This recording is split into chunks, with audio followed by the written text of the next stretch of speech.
Welcome to the Growth Beyond Limits podcast, a dynamic podcast designed for aspiring entrepreneurs and early stage business owners aiming to reach their first million. Each episode features high impact conversations with business leaders, innovators, and personal development experts who share actionable insights to fuel both professional and personal growth. Growth Beyond Limits. Go where you need to be. Hey, welcome to the Growth Beyond Limits podcast. I'm so excited to have you join us today. Just a little bit about the Growth Beyond Limits podcast. This podcast is designed to be a dynamic space for aspiring entrepreneurs and people in the early stage of business development who are trying to reach their first million and beyond. Each episode, what can you expect? It's going to feature high impact conversations with business leaders, innovators, personal development experts who share actionable strategies and insights to help fuel both personal and professional growth. So this is a space where you're going to learn to grow personally and professionally. You're going to have a treasure trove of information that's going to come to you on each episode that's going to position you to achieve maximum success and to crush your goals. Not just reach your goals, but crush your goals. In today's episode, we are going to be talking about how do you develop a relationship with money? How do you understand money? Because I think one of the major things that everybody is pursuing is how to make money. But today we're going to talk about money in a different way. And I've invited a very good friend of mine, one of the people that I have the privilege of mentoring, who's a business leader, just a thought leader. And let me introduce our guest to you today. His name is Joseph Metcalf. He serves as the CIO of Goudet Metcalf, a family office investing in disruptive technology across energy and finance. He has over 17 years of entrepreneurship. He began building companies in college, by the way, with many great success and failures, while studying biochemistry and business at the University of Eastern New Mexico, where he also competed in track and field. We'll talk about that a little bit later, how many meets he actually won. Since 2021, Joseph has engaged in two tech and managed two tech-focused funds for the Metcalf family, delivering 80.5% compounded annual returns over the past 4 years in their flagship fund. In 2019, he pivoted the family's focus and capital from real estate to Bitcoin and blockchain. Ooh, I like that. Infrastructure, with a current emphasis on financial market plumbing and structure. Outside of work, when he's not busy helping people make a lot of money, you'll find Joseph at the park with his two children, trail running or enjoying God's creation. Faith, family, and friendships anchor his life. He believes true fulfillment flows from a personal relationship with the Lord Jesus Christ and serving others. And so I'm so excited to welcome to this episode of the Growth Beyond Limits podcast, Joseph Metcalf. Joseph, welcome, and go ahead and introduce yourself a little bit to our audience. And thank you for having me. Well, I'm an identical twin. I'm from a small town in Nebraska, Norfolk, Nebraska, and I'm just a regular guy. Ran track and cross country in college. How many meets did you win? Not a lot, but a couple important ones. And my wife is from this area, and we're just super excited to be back here. And, I just had the privilege of building small businesses for the last almost 20 years now, and had just tremendous success, tremendous failure. The first one, I borrowed some money from my father and lost it 3 days later. We were in firework retail, and a storm took everything away, and it was uninsured. So been there, done that, hit the stupid button. So I'm in the club. I like the idea of hitting the stupid. So listen, we're going to jump right in because I know our audience is hungry to hear from you and to just glean from the years of experience that you've had. So my first question that I want to ask, or the first point I want to ask is, what does a healthy relationship with money actually look like? And how can someone tell if theirs needs work, their relationship with money? Because everybody has a relationship with money. Tell us, what does that look like? Here's the truth. In this, I'm not excluded. The truth is, a lot of us are stressed because of money. Because if you're building, this is geared towards, hey, you're an entrepreneur between 25, 35, 45 years old, or even older, and you want to make your first million, or you just want to get better at money. And in the same way that I pay for or pursue coaching to get better in certain areas. So the truth is, a lot of us get stressed out talking about money or managing money because it's hard. We need it to survive. So here's kind of my base case of what is money. So I just see money as captured energy. So you would, let's say you charge me for coaching $500 an hour or whatever it is, and you're going to capture that energy, and you're going to take that money, put it into the U.S. dollar, and technically speaking, the U.S. dollar should be the median of exchange. It should be stable, and you can take that and exchange it for another good or service. Wow. So I just see it as, you put in an effort, you capture that energy. Now, why do we get stressed out about it? It's important. And I think when we try new things, when we need something to survive, it's just really easy to feel out of control. And when you feel out of control, that's your fight or flight mechanism. If a lion's chasing you, you go up. Right. And a lot of that, a lot of times that's produced in the form of stress. Right. Now, I would say a healthy relationship with money is to realize, yes, it's very difficult to make money, but it's a tool. And the focus shouldn't be on the tool you're using. Okay. So you need money to run a business. You need money to grow a portfolio so you can have, a sustainable life. But, I would say if you're only focused on the hammer that you're using, you're not looking at the building. Right. And vice versa. So I think that's super, super important for younger and older people to realize that Money's a tool? Money's a tool. Right. So let me ask you a question. In your experience working with people who have lots of money and they're investing it, what are some of the common mistakes people make early on, and how can someone avoid them? Okay, so here's a really big one. So personally, I don't borrow money on businesses. Starting businesses are really, really high risk. Okay. And but I still think you should start the business. We borrow money on things like commercial real estate and certain investments, and we don't borrow money on anything consumer because they go down in value. So when you say consumer, like a car, cars goes down in value.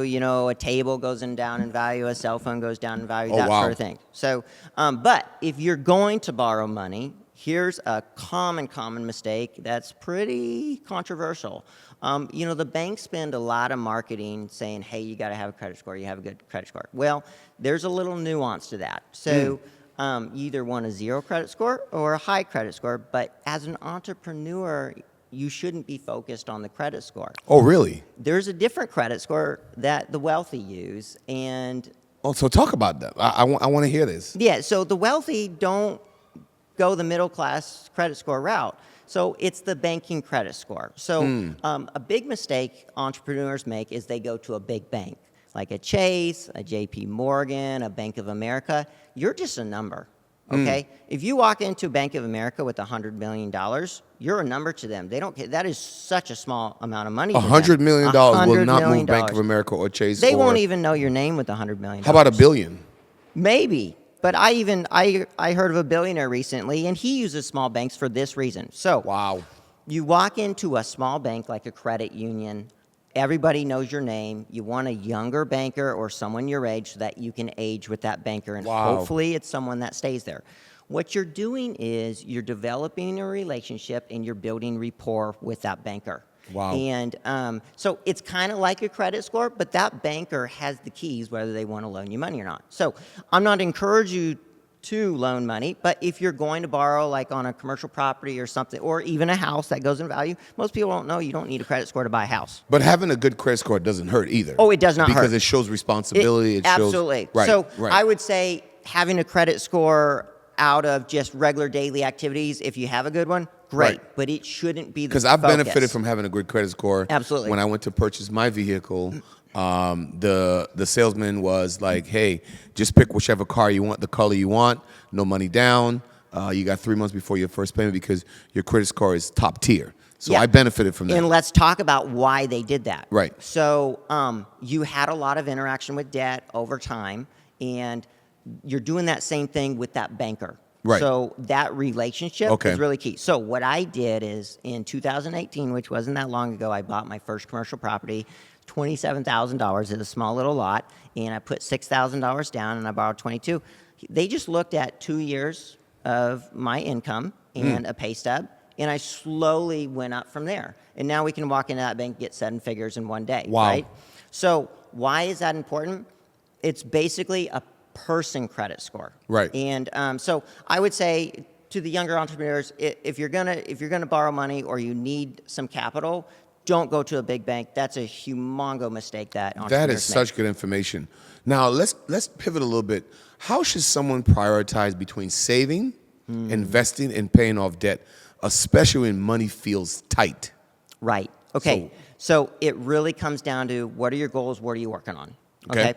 So if you're in consumer debt, Explain that consumer debt. Explain that a little bit. Like consumer debt is non-productive debt. Okay, give me an example. When you're sleeping at night and you bought a motorcycle as a toy and Right. you put it on a loan, that is a non-productive debt. So not only is it costing you interest, your motorcycle's going down in value. Wow. Now, if you bought a duplex and you house hacked and you're renting one side out and you live in the other side, that duplex is accreting in value Right. as you sleep. Right. So, Okay. you don't want to, if you're going to borrow money, you don't want to put money into something that goes down in value because it's working against you. Okay. So here's my admonition. Everybody's situation is a little bit different, but I typically tell people, hey, if you got any consumer debt, get rid of that right away. Because here's the deal. Let's say you want to invest, and a lot of young people want to invest rapidly in the market, or if you're working on business, you got to invest in that. If you've got an 18% consumer loan and you get that paid off, it's almost like making 18% in the market or making 18% on your business. Wow. So it frees up liquidity. So here's the reality. If you're a hard-driving entrepreneur and you want more, you want to be extremely successful, sometimes $500 a month is the difference between you succeeding and not succeeding. Okay. $500 $500 a month. $500 a month. Where saving or investing? Well, let's say you're investing in your business. So in my 20s, we were investing 50% of every single dollar that came in the door back into the business. Wait a minute, 50%. So if you 50%. made $1,000, $500, you were right back investing in. 500 right back in the Yep. business. Yep. So that means that required that you live a lifestyle that's very modest. I made, I think, $38,000 my first year, and we were investing 50%. So how'd you live off of the other 50%? Small apartment, Wow. not going out, own an old car. These things aren't sexy. Right. But this is what it takes for if you want to get to the next level. Because the problem is, I've seen people that want that lifestyle while they're trying to build a business, and it significantly hurts So them. they're competing. So They're competing against people so like me. No, the priorities are competing. You want the lifestyle, and you want to build a business, but you're not sacrificing for your long term. Right. Okay. So, that comes to decision making. I'm sure we're going to touch on. So, when we make decisions for our business, we're thinking 50 years. Wow. Is this going to help us in 50 years? Is this good for our Did you business? say 50 years? 50 years. Wow. So let me ask you a question. For the person who's listening, that entrepreneur, that success-driven person who's probably running on a treadmill right now, or on a Stairmaster, or they're driving to work and they're listening to this, what is the smartest way to start investing without feeling overwhelmed or scared of losing money? That's a great question. Okay, so if you want to be successful, you have to invest. It's Right. not an option. Right. Because the problem is, and we're not going to go into it today, but the U.S. dollar, it debases. And Yes. people I want you to say- explain that a little bit, because we had a conversation about the U.S. dollar. Explain that a little bit. Okay, Take so about 30 seconds. We're the reserve currency of the world, and the world needs U.S. dollars, so we have to provide dollars to them. No one ever tells you this stuff. So we have to print about 8% more dollars every year on average for the last 100 years. And Okay. people aren't, so your dollar goes down in value. Now, the news media will tell you, hey, it's probably 2 or 3%. That's called inflation. Well, debasement is not inflation. It's just there's more dollar units out there. So if you're not investing to counteract your dollar going down, you're in big trouble. So investing counteracts the depreciation of the dollar. Exactly. So if I have $100,000 sitting in a bank, Next year, it's going to be worth about $92,000. Wow. Yeah. Did you say 92,000? 92,000. Because think about this. Inflation is consumer specific. So for you guys, entrepreneurs, right? You need a camera set. You might need a truck if you're like in a building industry. You need something. That's going up in value more than 8% per year. So in a backward standpoint, it's like your 100 grand is worth 92 this year because you can't buy as much. So that's why investing is so key. Whether I've done 2 types of investing. I started investing, well, actually 3 types. Investing in your business, you can do market investing, and then you can invest in yourself. So if you're not doing one of those 3 things, you are at a significant advantage, and every year it'll just get harder and harder and harder. That is such good information, because I think a lot of people, they just want to make money, and they think about investing, but they don't understand how money actually works as far as it depreciating when it sits in the bank. Like you just said, if you had $100,000, by the end of the year, it's worth $92,000. But the bank is making money off of the money that you have sitting in the bank. That's a whole nother podcast by itself. So let's talk real quickly. How do you balance long-term investing and short-term financial goals? You probably already answered in everyday responsibility. How do you create a rhythm between those? Okay, so I'll just give you my example because it's real easy. So from about 19 years old to about 27 years old, I didn't have a retirement. I wish I started early, but I couldn't. Right. I was putting everything back into our painting business. We had a farm that failed. We had another business that failed. And, that's key. A lot of the stuff you try is going to fail. Yeah. You're going to burn a lot trying to figure it out.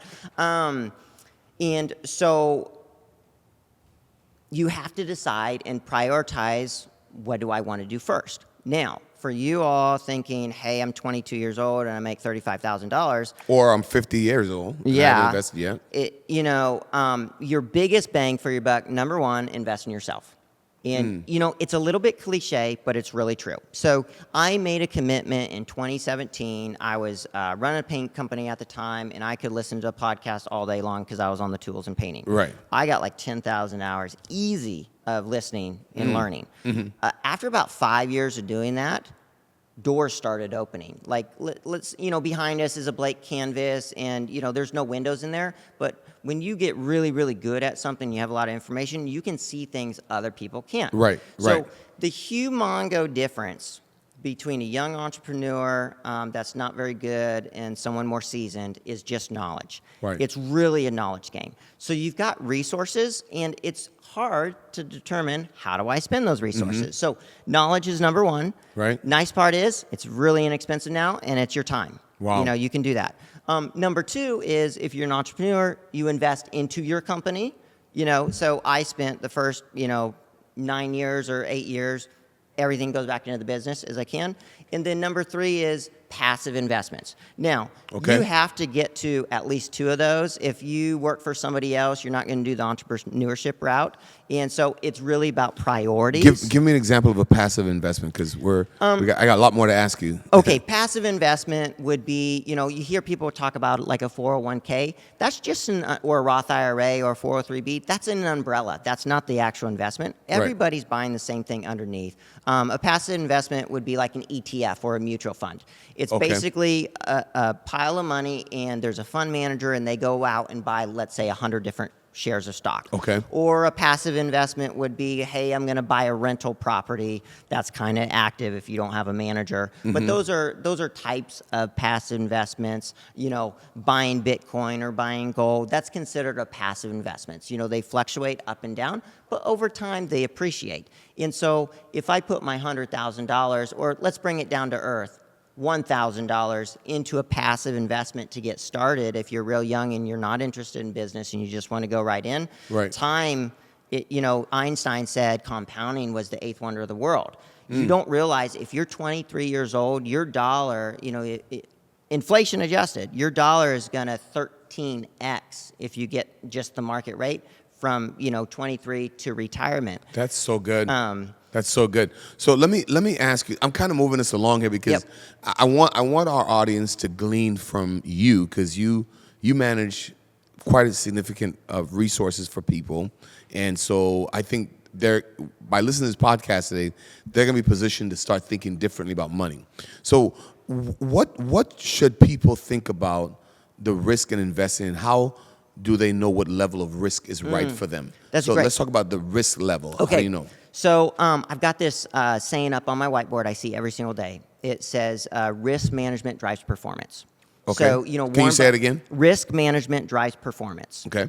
And so Warren Buffett would say, rule number 1, don't lose money. Rule number 2, go see rule number 1. Okay? So when you're first starting out, you're going to lose money. And, I recommend people, hey, let's say you're a nurse at the hospital. Hey, get a good investment advisor that helps you along that journey. Okay. But you have to start now and just start small. Okay. And as you gain more information as time goes on, you can see those risks and navigate those risks. For instance, we do something that almost no one does. We have a highly concentrated portfolio. Right now, we're just in 3 names. Okay. And it's an 8-figure portfolio in 3 names. Okay. Most people would say that's a lot of risk, but we know a lot about those businesses. So as you know more about companies, investing, you can make a better educated guess. For instance, like CB here, I have no idea how to run, a media company. Right. He knows where to put the money. I Right. don't. I can't put my money in a media company. Now, for the average person, how do you manage that risk like in retirement? A lot of us think we're stock pickers and we want to do it on the side and all that stuff. I just recommend, hey, if you want to get your gambling streak out of the way, just make sure it's less than 10% of your money. Wow. But, if you're a nurse or a doctor or you've got a career and you're not on the entrepreneur side, so you don't have like a business to invest in, Right. You're probably buying 4 ETFs, in 4 different sectors, 25% in each, international, large companies, medium companies, and small companies. Man, that's so good. I know our time is kind of running by real quickly. If someone could focus on one financial decision this year to improve their future, what should it be and why? If someone could focus on one financial decision this year. I have to give 2. One's non-financial and one's financial. Go ahead. The financial one is you have to have margin in your budget. You have to have it. Okay. So what you want to do is you want to expand that gap between your income and your expenses so you have money left over at the end of the month. Because when you have money left over at the end of the month, you can what? Pay down debt. You can invest in your own business. You can invest in other people's businesses. You can invest in retirement. You can save for large items. You can do all sorts of stuff. So the wealthy have budgets. I know everyone doesn't like to hear that. Yeah. I've got a budget. I use an online app that does it automatically, connects to my bank account. But you have to tell every single dollar where to go. Yep. Give it a job.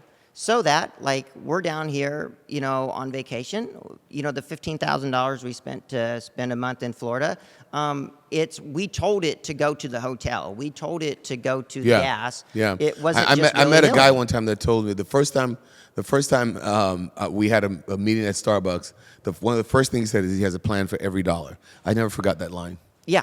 And so that is really key. Most people are not in control of their finances. They're just working and it goes in and it goes out. So I would say the first thing you got to do is make sure there's margin and tell your dollars where to go. If you're going to be stupid, be intentionally stupid. If you're going to be smart, be intentionally smart.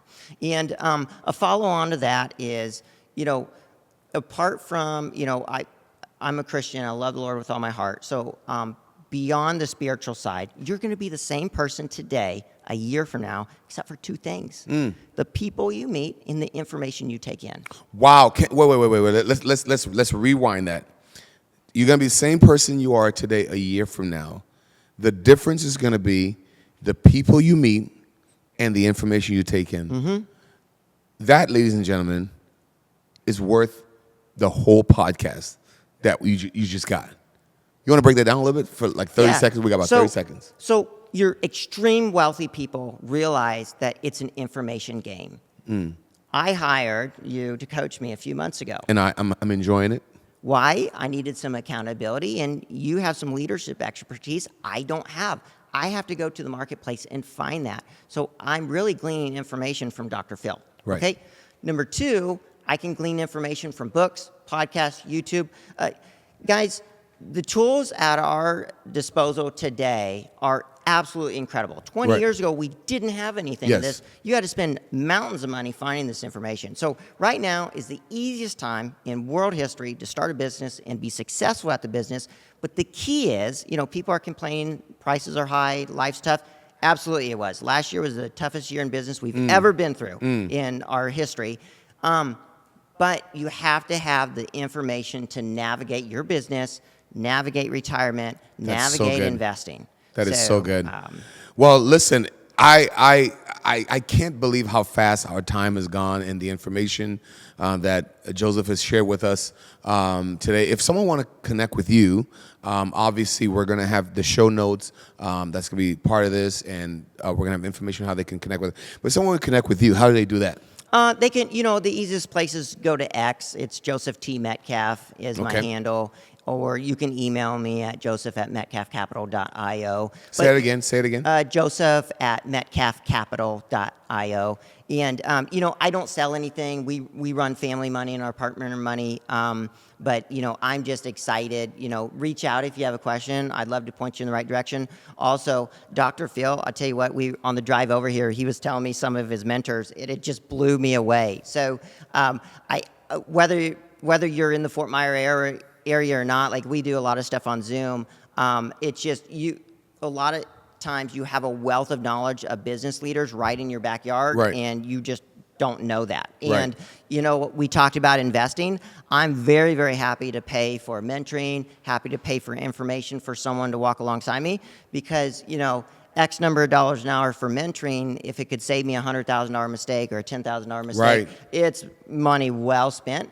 And I'm going to figure out how to do X, Y, Z, but I don't want to take that much time. I want to take the shortcut, and that's the information game. And so you pay some time to save yourself from having to pay Absolutely. later. Listen, thank you for joining us on the Growth Beyond Limits podcast, where we want you to break through and grow beyond. For more information about the Growth Beyond Limits podcast, click on the link with the show notes and how to connect with us. All that is provided for you. We're so excited that you were with us today, and we hope that you'll begin to develop a great relationship with money, and you begin to see your money grow, and you can be on your journey to making your first million or your next 30 million. Thanks for joining us today. Thank you for tuning into the Growth Beyond Limits podcast. To follow us for more episodes, please subscribe to our YouTube channel, follow us on Instagram, TikTok, and all social media platforms. Also, to get downloadable PDFs, visit us at levelupoutcomes.com, levelupoutcomes.com. Growth Beyond Limits. Go where you need to be.